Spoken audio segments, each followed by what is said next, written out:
From technology that helped us conquer Everest to a cruise missile, the Science Museum Group has a collection of over 7 million items.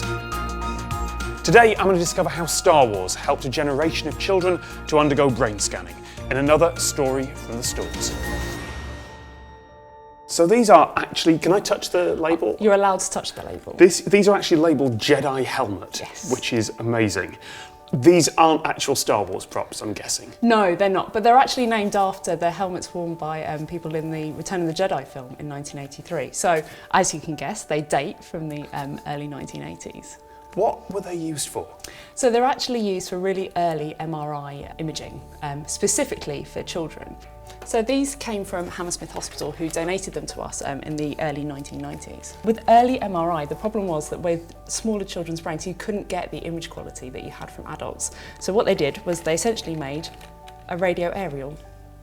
Wow, I thought there was going to be water going through that tubing or something. No, they're entirely copper, and they would have been connected to a computer there. So the way that MRI works is that giant magnets change the spin of atoms in our bodies, and then the signals get picked up and made into pictures.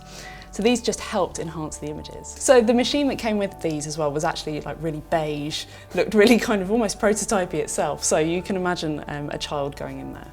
Would the helmet make that better?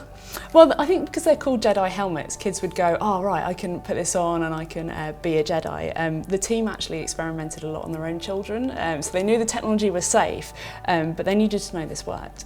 And some of these are clearly kind of just rigged together, because that looks like a colander from a kitchen. It is there, and some of my favourite ones are actually the ones that say things like astronaut.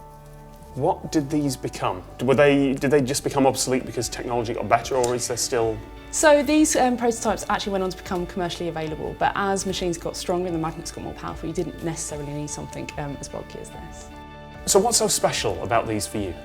So when I first encountered them many years ago now, when I heard the word Jedi helmet, I thought it was because Jedis could read minds rather than them being... But it kind of is. It is in a way, and that's what I kind of love about these, is that they come with their own stories, but then we can bring our own stories to them as well.